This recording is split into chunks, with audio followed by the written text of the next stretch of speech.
आप देख रहे हैं पार्थेश्वर समाचार, सत्य परमो धर्म। वृक्षों से अपार प्रेम रखने वाले प्रदेश के वन मंत्री और जिले के पालक मंत्री सुधीर मुनगंटीवार की जन्मभूमि चंद्रपुर शहर प्रशासन ने 55 बड़े पेड़ों को काट दिया है और पर्यावरणविद खामोश बैठे हैं। कलेक्ट्रेट का पुराना भवन अंग्रेजों के जमाने का है। जैसे ही यह इमारत पुरानी हुई, वहां एक नई इमारत बनाने का प्रस्ताव रखा गया।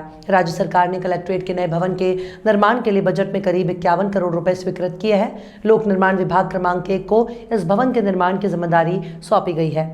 चंद्रपुर शहर प्रदूषण की गंभीर समस्या से जूझ रहा है। वायु प्रदूषण के कारण नागरिक कई गंभीर बीमारियों के शिकार हो रहे हैं। महाराष्ट्र प्रदूषण नियंत्रण बोर्ड के आंकड़ों के मुताबिक चंद्रपुर शहर पिछले महीने हर दिन प्रदूषित रहा। ऐसे में लोक निर्माण विभाग ने 50 से 75 साल पुराने 55 पेड़ों को काटने की अनुमति के लिए नगर निगम के वृक्ष प्राधिकरण के प्रस्ताव दिया। वृक्ष प्राधिकरण ने इस पर चर्चा की और कार्यालय का मामला होने के कारण 24 नवंबर को पेड़ काटने की अनुमति दे दी गई। अनुमति मिलते ही तुरंत सभी पेड़ काट दिए गए। वर्ष 2014 से 19 तक वन मंत्री सुधीर मुनगंटीवार के कार्यकाल से प्रदेश में 50 करोड़ पौधे रोपे गए। वन मंत्री के जिले में रहने के दौरान मनमानी ढंग से 55 पेड़ काटे गए। इस मौके पर एक सवाल उठाया गया है कि क्या कलेक्टर कार्यालय को इतनी बड़ी संख्या में पेड़ों को काटना जरूरी था। करीब 12 करोड़ रुपए की लागत से प्रियदर्शनी चौक से जूना वरोरा नाका चौक तक स्मार्ट रोड का निर्माण किया गया, जहां इस सड़क पर लगे 7 पेड़ हादसों को न्योता देते हैं। वहीं ट्री अथॉरिटी ने इन पेड़ों को हेरिटेज बताकर काटने की इजाजत नहीं दी है। हालांकि कलेक्ट्रेट के क्षेत्र में 55 पेड़ों को काटने की अनुमति दी गई थी। नगर आयुक्त वृक्ष प्राधिकरण समिति के अध्यक्ष हैं। समिति में नगर अभियंता, उपायुक्त, 2 गैर सरकारी सदस्य और 1 वृक्ष अधिकारी शामिल है। 24 नवंबर को ही बैठक में गैर सरकारी सदस्य अनुपस्थित रहे। पेड़ों की कटाई की अनुमति इस धारणा पर दी गई थी कि गैर सरकारी सदस्य पेड़ की कटाई के लिए मौन सहमति देंगे। इस बीच लोक निर्माण वृक्ष प्राधिकरण के अध्यक्ष और आयुक्त विपिन पालीवाल ने कहा कि विभाग ने जितने पेड़ काटने की अनुमति मांगी, इसलिए वो दे दी गई। प्रसिद्ध पर्यावरण कार्यकर्ता बंडू तोत्रे ने कहा कि हमें अभी पता चला है कि प्राधिकरण ने पेड़ काटने की अनुमति दे दी है। प्रशासन के इस कदम से जनता में और पर्यावरण कार्यकर्ताओं में जबरदस्त रोष फैल गया है। जैसे कि आप देख रहे हैं, ये चंद्रपुर का जिलाधिकारी परिसर है, कार्यालय का परिसर है ये, और यहाँ पर नए कार्यालय की बिल्डिंग बनाने का काम शुरू है। निसंदेह चंद्रपुर में अच्छे इंफ्रास्ट्रक्चर की बहुत ज़रूरत है, मगर जैसे कि आप देख रहे हैं, यहाँ पर इस नए कार्यालय की इमारत बांधकाम के लिए सालों पुराने बड़े बड़े झाड़ पूरी तरह से ध्वस्त कर दिए गए हैं, काटे गए हैं। मुंबई का मेट्रो कारशेड के लिए आरे जंगल काटने के लिए इतनी बड़ी राजनीति हुई थी, क्योंकि ये बहुत बड़ा मामला है।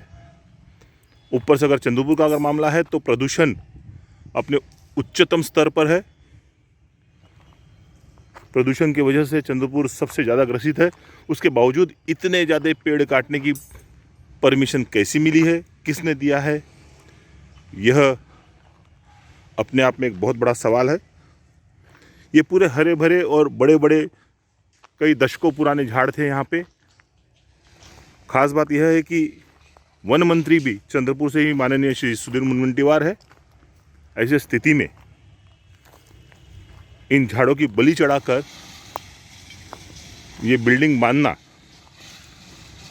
कहाँ तक जस्टिफाई हो सकता है, ये देखने की बात है। बंडूबाबू, चंद्रपुर के जिलाधिकारी कार्यालय में वहाँ की नई इमारत बांधने के लिए 55 पेड़ काटे गए हैं। आपके और वन मंत्री सुधीर मुनगंटीवार के चंद्रपूर में रहते हुए ये कैसे हुआ, इस बारे में जानकारी दें। निश्चितच ही घटना 2 दिवसापूर्वी माहीत झालेली आहे आणि मी सुद्धा वृक्ष प्राधिकरण समितीचा सदस्य आहे। पण दुर्दैवानं ज्या वेळेस ही मीटिंग मागच्या हप्त्यामध्ये बैठक लागली, त्याच बैठकीमध्ये हा विषय होता, परंतु त्या बैठकीस अनुपस्थित राहिल्याने मला या संदर्भात कल्पना नव्हती। परंतु जसे काही नागरिकांचे फोन आले की ते झाडं तोडली जात आहेत, तर मी व्हिजिट केली आणि त्याच वेळेस वृक्ष प्राधिकरणच्या अधिकाऱ्यांनाही फोन केला आणि आता PWDच्या अधिकाऱ्यांनाही सुद्धा फोन केलेला। आतापर्यंत काही 55 पैकी 35 झाडं तोडण्यात आलेली आहे म्हणत आहे। आता हे 20 झाडं जे आहेत ते त्या संदर्भामध्ये महानगरपालिका अधिकारी आणि मी स्वतः व्हिजिट करणार आहे। एकंदरीत कुठलाही अर्ज हा वृक्ष प्राधिकरणकडे येत असतो. त्यांना कुठलंही बांधकाम करायचं आहे, मग शासकीय जागा असेल, खाजगी जागा असेल, आणि त्यांची कामांची गरज लक्षात घेऊन तशी वृक्ष प्राधिकरण परवानगी देत असते. आणि मग परवानगी दिल्यानंतर एका झाडाच्या मोबदल्यात 5 किंवा 10 झाडं त्यांना परत लावायची असतात. अशा अटीवर ती दिली जाते. परंतु कुठलंही काम होत असताना शासकीय कामेवर त्या लेआउट पाहून ती परवानगी दिली जाते की लेआउटमध्ये किती झाडं येतात आणि त्या लेआउटमध्ये काही बदल करता येतो का याचा सुद्धा विचार केला जातो. या अनुषंगाने या बैठकीत काय निर्णय झालेले होते त्याचा आपण आढावा घेत आहे. नुकतंच आता व्हिजिट पण करणार आहे. काही झाडं आता त्या ठिकाणची वाचवता येतात का तेही बघितलं जाणार आहे. परंतु एकंदरीत वृक्ष प्राधिकरण समितीकडे येणारे अर्ज आणि त्यानुसार जे काही नियम असतात त्या नियमानुसार दिली जाणारी परवानगी हे सुद्धा महत्त्वाचं असते. आणि या संदर्भात महानगरपालिकेचा मीटिंग झालेली आहे, त्याच्यामध्ये ठरावसुद्धा झालेला आहे. तरी पण अजून काही त्यात अजून आपल्या पर्यावरणाच्या दृष्टीने काही करता येणं शक्य आहे किंवा अधिकाधिक झाडं त्या परिसरात कसे लावता येतील त्या विभागाकडून याची सुद्धा तपासणी केली जाणार आहे. मंडू आरे जो मुंबई का प्रोजेक्ट था जिस पे पूरा राजकीय और नेशनल लेवल का इशू बन गया था, जबकि वो बहुत महत्वपूर्ण विषय था. कलेक्टर ऑफिस का प्रीमाइसेस या इमारत थोड़ी अलग तरीके से अलग जगह पे बांधी जा सकती है. उसके बावजूद वन मंत्री के जिले में अगर ऐसा होता है तो ये आदर्श जनता ने कैसा लेना है? निश्चितच, कारण की कुठलीही कृतीकडे पाहणाऱ्यांचा दृष्टिकोन हा त्यावरून बदलत असतो किंवा ठरत असतो. आणि अशा ठिकाणी आपण कशा पद्धतीची कृती पर्यावरणपूरक असली पाहिजे याचाही विचार होणं गरजेचं असते. आणि या अनुषंगाने सुद्धा यापुढे परवानगी देत असताना ह्या साऱ्या गोष्टीचा सारासार विचार केला जाणार आहे. आताही त्या परिस्थितीमध्ये कुठली झाडं जर आपल्याला वाचवता येत असतील तर त्या ठिकाणी निश्चित आम्ही व्हिजिट करत आहोत. आणि यापुढे या सारासार गोष्टीचा कसा विचार केला जाईल याचा एक सर्वांगीण विचार होणं प्रशासकीय पातळीवर निश्चितच गरजेचं आहे. कारण की अनुकरण या झालेल्या घटनेवरूनच नागरिक करत असतात आणि चंद्रपूरसारख्या प्रदूषित शहरामध्ये असा विचार होणं निश्चितच गरजेचं आहे.